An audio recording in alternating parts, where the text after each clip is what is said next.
Welcome to the Level Up Artist Podcast. We're your hosts, Adriana Amay and Jackie Sanders. We are two art professionals sharing for the advice and business lessons we have learned along our creative journeys. We talk to artists, leaders, and art professionals to demystify the creative process and discover new ways to succeed as a career-minded artist. If you find value in these conversations, please go ahead and subscribe. This will help other creatives like you find our podcast, and you'll be notified when we drop a new episode every Tuesday. On today's episode, we are so excited to have Kelly Sheppard Murray. Welcome, Kelly. Hi, thanks for having me. Of course. We are looking forward, Kelly, to discussing your creative journey, how you've developed your very recognizable style. No matter what town we're in, we're like, is that a Kelly original? And how you seek out opportunities, as well as towards the end, we're going to be recording a bonus segment for about advice for individuals that are considering art school for our podcast supporters at levelupartist.com. But before we dive in, I want to go ahead and share a little bit more about you and your background for our listeners in case they're not familiar with your work. So Kelly Sheppard Murray is a multimedia artist and associate professor of visual art at Wake Tech Community College in Raleigh, North Carolina. In her multimedia sculptural work, collecting hundreds of sculptural elements, Kelly slowly and deliberately assembled her pieces for installation, each one a unique building block within a visual language she articulates within her exhibition. Through her work, Kelly expresses her curiosity, invites that of her audience, and reminds us how small steps can significantly impact our perception of the world and our environment. And of course, this is a very formal introduction for our listeners. But Kelly, how would you describe your work to someone who has never seen it before? Yes, I think the short version is that I make these small, anywhere from like handheld fist size to a little bit larger, like 8-10 inch kind of biomorphic shapes that are then coated. They're made out of wire or wire mesh that's from a hardware store, but then they're coated with a wax process called encaustic. And it is a hot painting process that is actually ancient. Most people aren't familiar with it. And it builds up on the surface to make it very irregular and colorful at the same time. And then I arrange them in clusters that can be as few as 1 or 2, up to, 100 or more, depending on the circumstance and the space. And color is probably also a pretty significant signature of my work. And recently I've done a lot of color gradients, but I'm always exploring how color interaction with three-dimensional forms works together. Yeah, absolutely. And I remember back in the day, that's what it feels like, anything pre-pandemic. When Jackie and I used to go to Art Space and talk to all the artists before we had a spot there.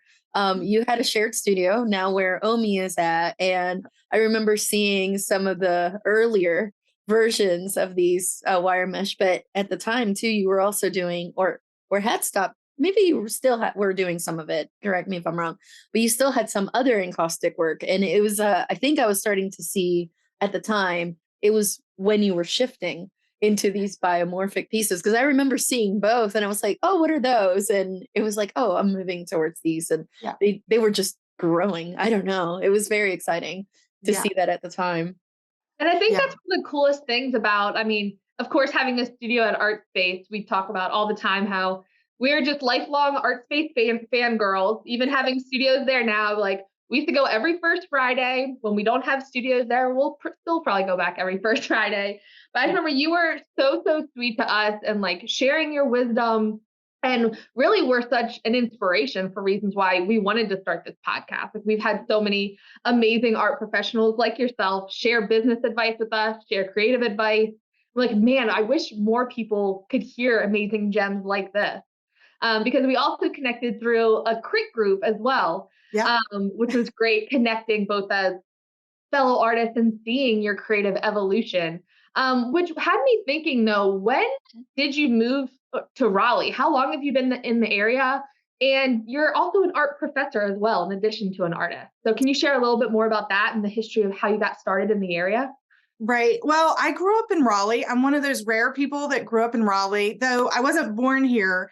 But I was born in North Carolina. I'm also rare in that sense. Yes, we have a lot of transplants around here. Yeah, I moved to Raleigh when I was in elementary school. So I grew up having access to a lot of arts, even though it was a little different. Raleigh was quite different. And I remember probably when I was in high school starting going to art space. And so seeing the artists there and having that access was really such a great inspiration for me. And I started, college here in Raleigh at what was then Peace College and eventually went to UNCG. But I always kept coming back to Raleigh after school and then after grad school. And we'll get into that a little bit more, and living away a couple of different times, but I always kind of gravitated back to Raleigh. It was home and it just had all the things that I really liked. Cultural opportunities, employment opportunities had kind of shaken out and worked out for me. And so I just always kept coming back to Raleigh. And I've been here in the house that I live in for like 22 years now. So I think I'm here to stay. Just keeps bringing you back. Yeah, it does. It does. And now in your creative journey, when was that part where have you always been interested in art, or when did you know that was part of your journey? That's a tricky one because I think, when I was in middle school, I was interested in it, but I was not talented. I was not that kid that people were like, oh, can you draw this thing for me? I remember taking drafting classes, and I've had a camera in my hand since I was a little kid. And I thought I would be a photographer. I'm actually not a great photographer. I'm on the high side of me, of proficient, but not like professional photographer.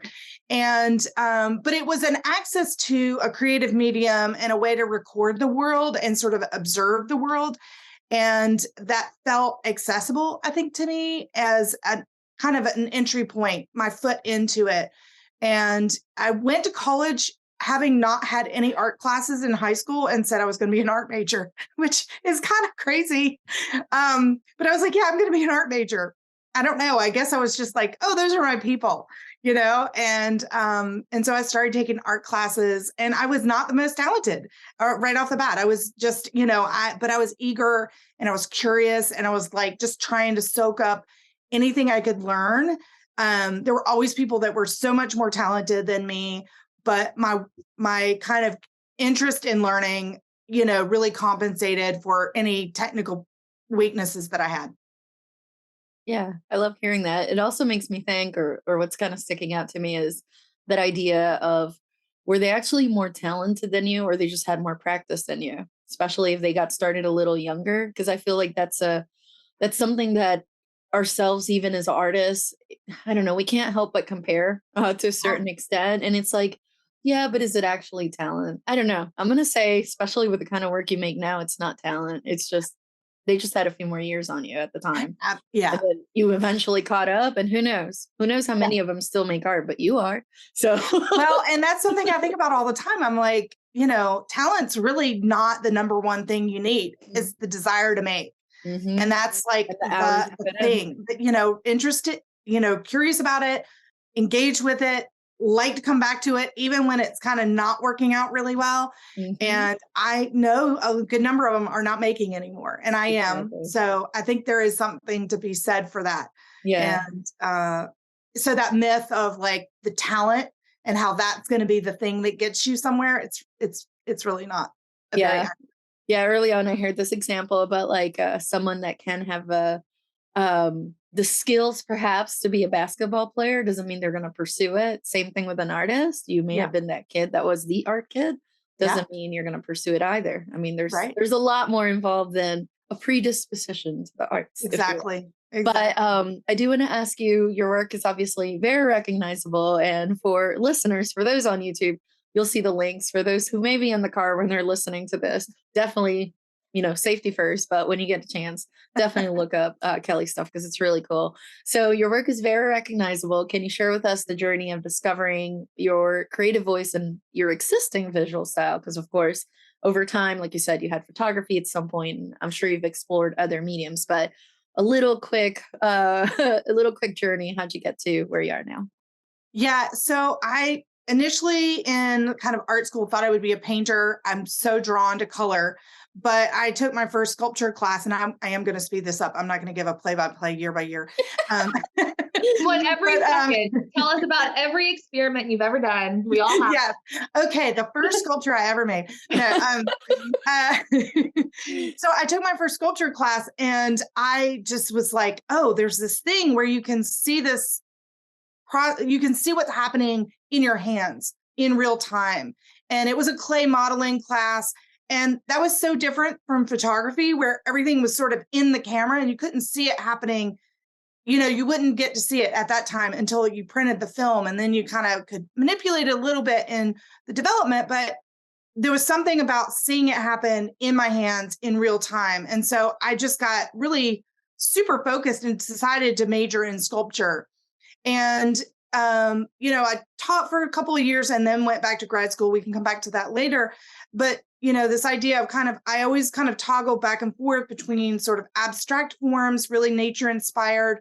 That showed up early in my work. And then my work took on some different themes, kind of some feminist ideas and ideas about the body for a long time. And I got out of grad school and I was kind of like, oh, I don't know what's going to happen. And so I really took a break. And I know this was kind of one of the things you wanted to talk about. And I took a break for a little period of time, kind of not knowing what to say or do. Like, I was like, I didn't have the structure. I didn't have the support of the community of art school. I hadn't quite tapped into the community here. And I was also just trying to make a living, pay bills and all of that kind of stuff. And so I started gardening. Because it was a way for me to be physically active. It was a way for me to kind of feel like I was being creative without sort of the emphasis on kind of an end product that had to be seen or valued. And I was, worked with this organization and we were kind of rescuing native plants. And this connects, I promise. We were rescuing native plants. And so my yard in the house that I am still in, I was planting those. And a few years later, that became really the starting point of, some of the bodies of work that really carried me for about 10 years. But those were 2-dimensional and which is kind of a tangent we could take in a minute. But that idea of kind of, seeing the plants and looking at and considering my relationship to the land that I was living on, because it was like a kind of newish neighborhood and it was clear cut. And I felt some ambivalence, like what was here before? Mm-hmm. And what have these houses that I'm now dwelling in, what have they obliterated, and that feeling some disconnect with that and just kind of wanting to process that. I wanted to restore the tiny little 1/4 acre that I had of, with plants that may have dwelled here at some point. And so that has been sort of the seed of my work for really the last 15 years, even if in a lot of ways it's kind of indirect, it kind of is the foundational aspect of my work. Oh, Kelly, there's so many points of connection here. I can't even start unpacking all of them. So I'm just going to highlight a few. So first off, I did corporate for about 13 years in investment finance. So I completely relate because sometimes I was like, I can't paint unless I have 3 hours, but I can go out to the garden. Mm-hmm. And I took up gardening too. And I was like in a nonprofit and I actually ended up buying a greenhouse at one point. Like it went all out at some point, but you mentioning to the connection to sculpture, and I've started to do more and more ceramics. It's now I'm like, wait a minute, because I get my shapes from nature as well. But I'm like, I wonder how many of them started when I was out in the garden. Now, in my case, I wasn't doing native plants. I actually am a big fan of Asian plants, like camellias and chrysanthemums and peonies. Like they're just, they're my weakness. They are gorgeous. and they do well in our temperature. Yeah. In our area. So, so mine was a combination of some natives and then some plants from that area. But oh my gosh, I absolutely love that idea of how something that seems not quite related actually is. And then also that idea of moving past the 2-dimensional flat plane, if you will, into something that, it comes alive in your hands, if you will. I feel the same way about ceramic clay. You can just manipulate the shapes and so much of it can come through. And especially trying to translate 2D to 3D, which can be, of course, a giant challenge. But trying to translate all these different things from nature into a different form. Yeah, yeah, that's it. I don't know what else to say. I just love it. I just love all of it. Oh, actually, I do have a question.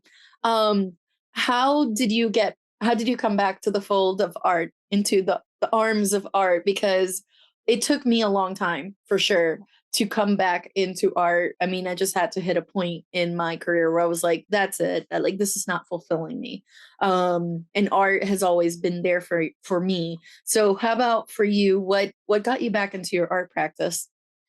Well, it was a sort of start and stop kind of thing. I had a couple of friends from grad school, and we kind of talked about having a show, and a show came up, and there was really a period of probably 6, 8, maybe almost 10 years where I would really only create when there was an opportunity or a show.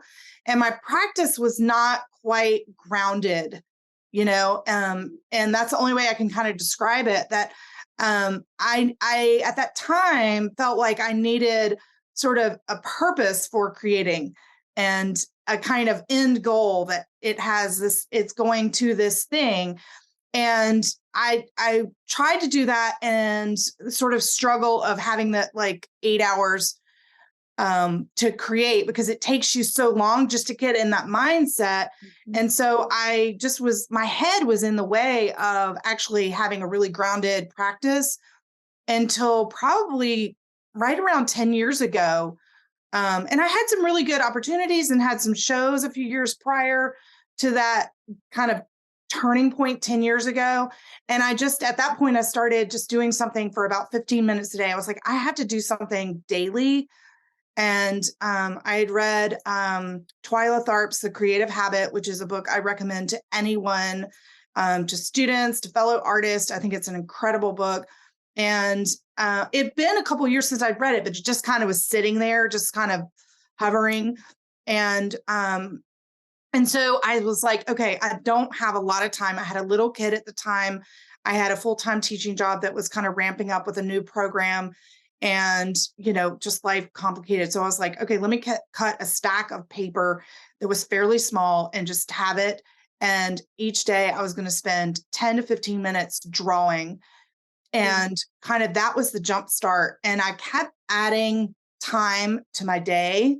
Like, I would say 10 or 15 minutes, and then I would be like, oh, it's 45 minutes later.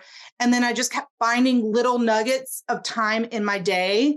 And I eventually set up a studio I called it the studio desk for a period of time in my living room. I mean, I had a little kid, and so I would put on something in the kitchen to be fixing dinner. I'd have a chair beside me with my little kid working with, cutting and pasting or working with some watercolors, and I would be working on something. By having it there right beside me, I was able to kind of squeeze in 15 minutes or 30 minutes, or just at the end of the day when the family was kind of hanging out in the family room, I could be working on something and I wouldn't be away from my little kid and my husband. And I could, but I could feel also connected to my art practice and be building a habit in a daily kind of way. And so that was really the starting point for much more what I describe as a grounded practice that was a habit and that was a daily kind of, and also for a number of years, really not trying to make anything that was to be exhibited or shared or anything. And I think even now, just still having a little bit of a practice that you're just kind of like, I don't know what's going to happen with this. Let's see, and just play. And then I'll kind of determine if that's something I feel like sharing. Yeah, and that is honestly so relatable. I think especially going back to even when you were saying that lost feeling after graduating.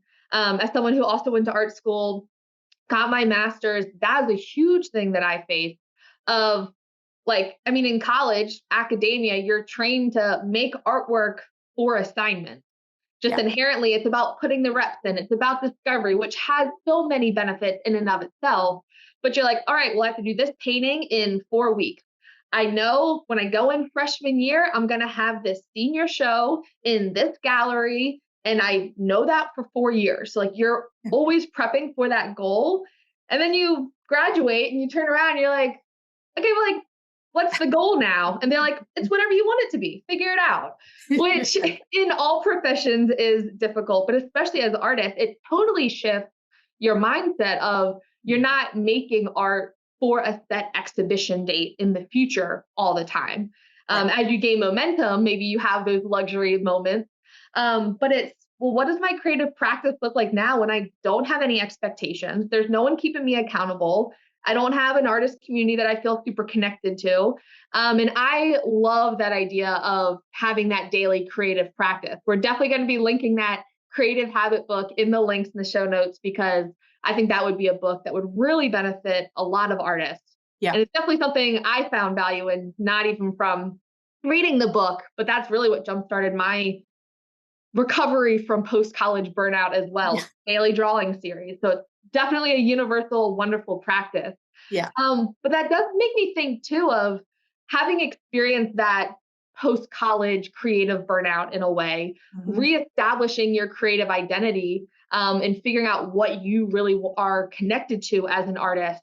Now being a professor, how do you feel like that influences the work that you make and how you guide other artists on their creative journey?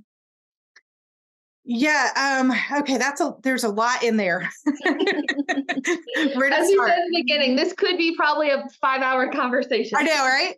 Good. Definitely. So I think I'm going to start with the part of like how I share with students, or how I encourage them to kind of proceed. And I talk a lot about building a practice with my students that was not part of the active conversation for me. I mean, as lovely as a lot of my professors were, and as much as I learned from them, this idea of kind of like, how do you integrate it into your life? And what does that look like? And how do you kind of create a practice? They were just sort of like, go make. And I was like, yeah, I understand that, but like, what does that look like? And so I talk to my students about really setting a kind of lower bar of just like a small chunk of time, and like I did, because I just think it's the easiest way. And I've had a lot of my practice has influenced my teaching significantly, in that I've started breaking things down into these like really small daily exercises that students do, where they're really not graded on the quality of it, but just the engagement, and that they tried things out. Because I think there's so much emphasis in art school about work on this thing for 4 weeks and then you're graded. Is it good or bad? And I don't think that actually benefits the student in learning how to be an artist. And so I like the idea of like trying things, small daily things, where it's just dive in, see what happens, reflect on it, and then dig in after a handful of those kind of exercises or experiments, which are kind of skill building, but also just a way to kind of build some confidence and just experiment, and then do something with a little more kind of depth. So, my work has influenced my teaching in a lot of ways. I'm trying to think of how the teaching influences my work. I think because of time, and the sort of distribution of my time and in teaching, I think working in smaller components, the sort of limits of my time by working in smaller components, the teaching has kind of influenced me to do that. And that's been a really benefit, instead of trying to create something big which just doesn't work when you have small segments of time. And so, really for me currently right now with my kind of load, I think just the teaching influences me to work in kind of smaller components. Right. Because it's all, managing time as well. It's, as a professor, you don't have the standard 9 to 5 job all the time, especially with virtual learning and whatever your class schedule is. But I love how you're really encouraging your students to really foster that creative identity, which I think in theory, a lot of art schools try to do, or a lot of art teachers, but sometimes it can feel more skill development based, or as you mentioned, those short timelines, rather than this is not how you will reflect on your work if you are doing it in a consistent way. You look at those evolutions, you look at those arches, you look at, what part of these exercises did I like and connect with? And then how can I scale that up into something else? Or what observations about me and my own work did I make through those experiments? I think that's super awesome that you're bringing your firsthand real world experience as an artist into your teaching is, I'm sure, super beneficial for your students too. Thank you. I hope. I like too that by working on smaller pieces that then get assembled, in many ways, actually that removes or could remove a barrier, especially for folks that are trying to return back into their creative practice. It's a little bit easier to think of a smaller component and say, how long will it take? And also in terms of brain power, if you will, it's not going to take as much, right? For you just to like wrap your head around it, figure it out, do it. Also, if it doesn't work out in terms of the materials and time invested in it, it's not as much either. So it's almost like that idea. And I've heard this with painters actually that will say, keep it under 6 by 6 inches. And they're like, have a daily practice or thumbnails, just do thumbnails, do a thumbnail every day, because that it's that idea of like, that will keep the juices going, right? And flowing the creative energy, but you also don't feel like I just wasted 6 hours on this canvas that went nowhere. And now I feel terrible about it. And what was the point of that? And oh no, you know how that goes. So I like that idea too, that you're able to share that with them so that regardless of what their professional/life looks, personal life looks like and what their time commitments are, it's like, no, it is okay to sit down and only have 15 minutes if you're in between your bartending job and you're doing, another school, and maybe you have kids too. And like, it's okay to just do it in small pockets. And it's also about those, I love that expression, seasons of life. Maybe right now, especially for the ones that are recently graduated, you don't have 7 hours on a Monday to spend on a piece of work. That's fine. Like maybe later on, depending, again, what your career and where it takes you, maybe you will have 7 hours to do so. But right now, it's okay if you only have a little bit. You can still be productive. And also with the way that your pieces work, where they're assembled into bigger things, you literally can take little pieces to make giants thing. I've seen some of your installs. You had one at the Durham Arts Council a few months ago, 6 months ago. I don't know what is time, but it was huge. You could like, even though the separate or individual pieces were small, you could walk up to it and it was like, it was bigger than, the equivalent of a selfie wall. It was just freaking huge. But the fact that you could maybe do 15 minutes at a time here and there, and then you just assemble it. I don't know. I think it's fantastic. So one of the other questions I have for you says, a professional artist, how does the work that you create influence the type of opportunities you pursue?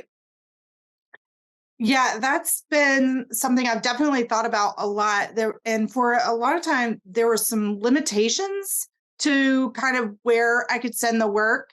I didn't have the systems and processes really to kind of hand off the installation to others for a long time because so much of it for a number of years was sort of like installing on the fly and sort of creating out of these separate components that were created, willy-nilly, if you will, and not necessarily intended to go together. Whereas I've moved more towards a more designed or kind of like articulated arrangement.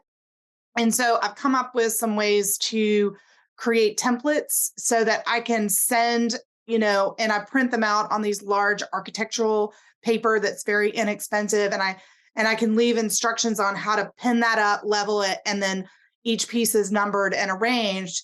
But for a long time, I didn't have that system. I had to kind of work my way to that system, which is stupidly simple in one way, but the work hadn't gotten there in terms of like the specificity of the arrangement. So much of it for a long time was me just kind of trying different things in different installation opportunities. And then eventually I had such a clear vocabulary of ways to arrange them that I could then just kind of hand it off with instructions and this template and that kind of thing. Also, shipping, like the logistics of shipping is, a challenge with these, but I am getting, and the kind of cost of that was prohibitive. It's starting to get in a little better place because people are coming to me and they are willing to pay for the shipping. And so that changes the equation a little bit, but it definitely has influenced opportunities because it would be, an opportunity somewhere and I'd be like, oh, I'd love to send my work there.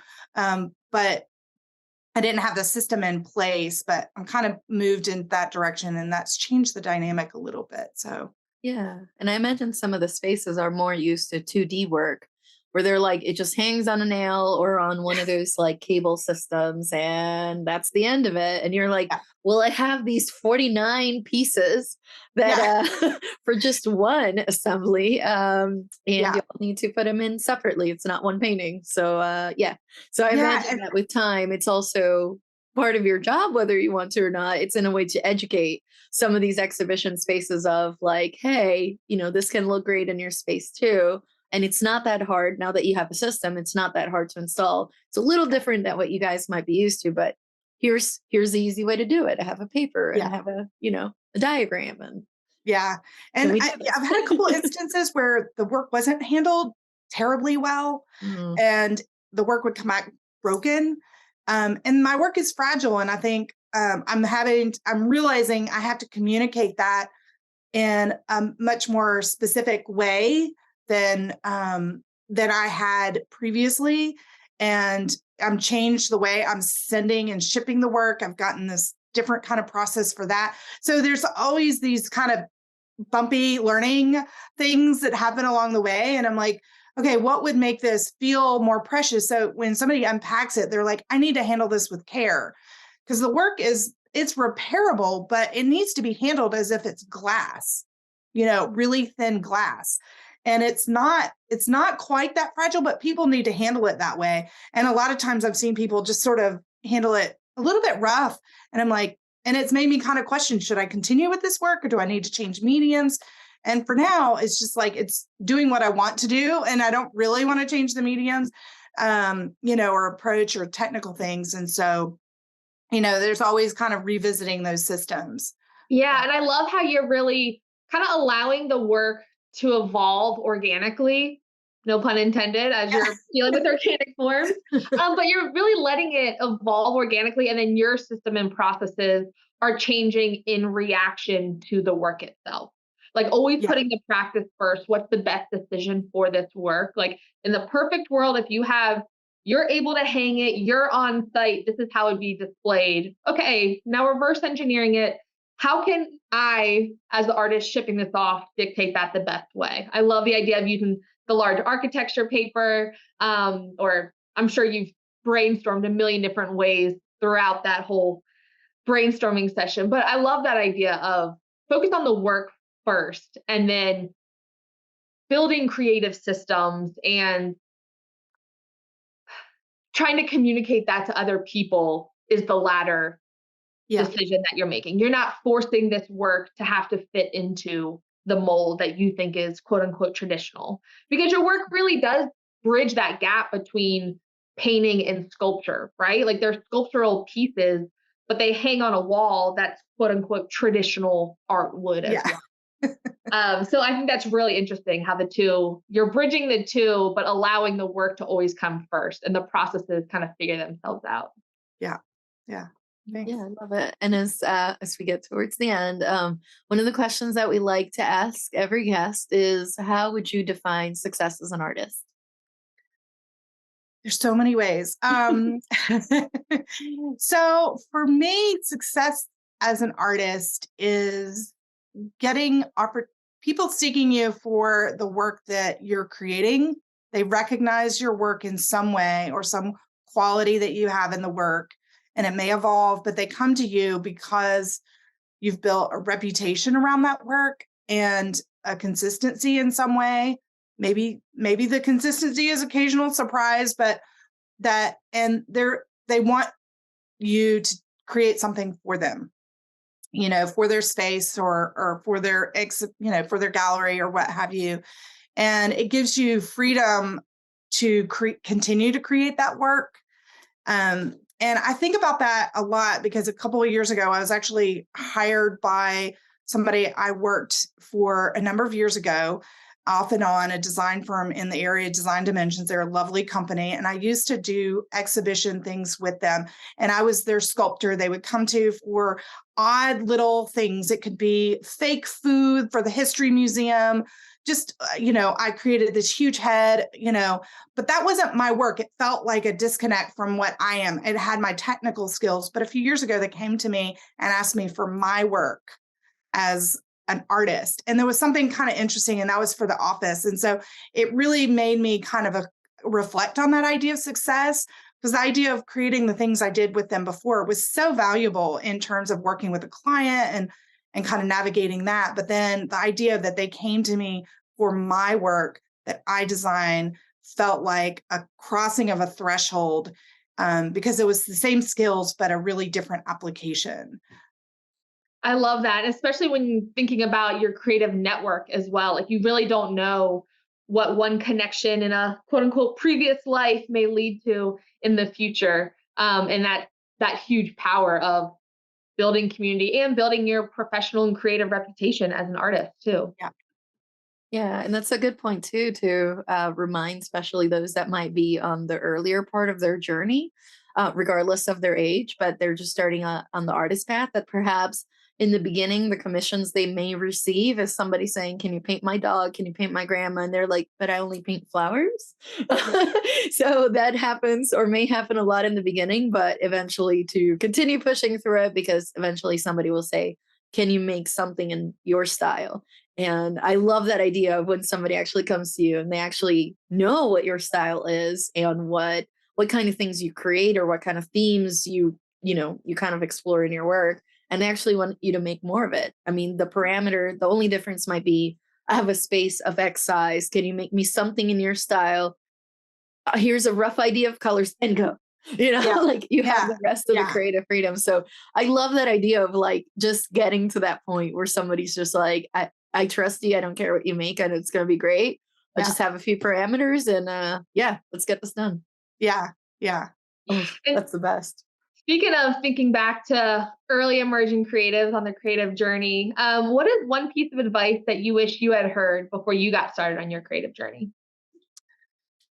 I think the main thing I would say, and I wanted somebody to say to me, is find a way to make something in almost every day, if not absolutely every day, but just like several times a week, even if it's not good or interesting or going to ever see the light of day, but just to make something. I think that would have been probably the most important thing, is just like make a creative habit, build a creative practice, dedicate some time, even if it's just a sliver of time to that, because if it's important to you and you keep doing it, you'll see the value eventually. Love it. Love it. And if someone were to hand you $100 right now, what would you splurge on or invest in? It has to be something that brings you joy and relates to your art or business. That is such a hard question. It seems like it should be so easy. I was thinking about that question, and I was like, I think I have all the material things, or either they're too expensive. So I think I would find an art friend and take them to dinner. I think that would be the thing that would be really great, and say, let's have an art conversation and go to dinner, and I'm going to treat you. I love that. Building community, building network, and connections. Yeah. That's a great answer to that question. Well, Kelly, thank you so much for being on the podcast today. Real quick before we go, how can listeners stay in contact with you after they listen to today's episode? Great. Thank you so much for having me. The easiest way to find me is probably on Instagram at Kelly Sheppard Murray _art. If you just kind of try to type that in, it usually kind of pops up, because I know it's a mouthful, or kellysheppardmurray.com. And I suspect y'all will have those links available for your folks. So yeah, awesome. Well, we'll be sure to link all those things in the show notes for sure. And would you mind staying with us a few extra minutes so we can advise different pieces of advice for those folks that are considering art school on our bonus segment for our podcast supporters? Absolutely. Excellent. Well, thank you so much again. For our listeners, if you want to become a podcast supporter, head on over to levelupartist.com to find out how you too can support the podcast. And if you want to stay connected with us between episodes, share what you have learned, you can follow us on social media. I'm at May Art across all platforms. And I'm at J Sanders Studio on all platforms. Or if you want to follow the podcast, we are at Level Up Artists on Instagram. Thank you so much for listening. We'll talk to you next week.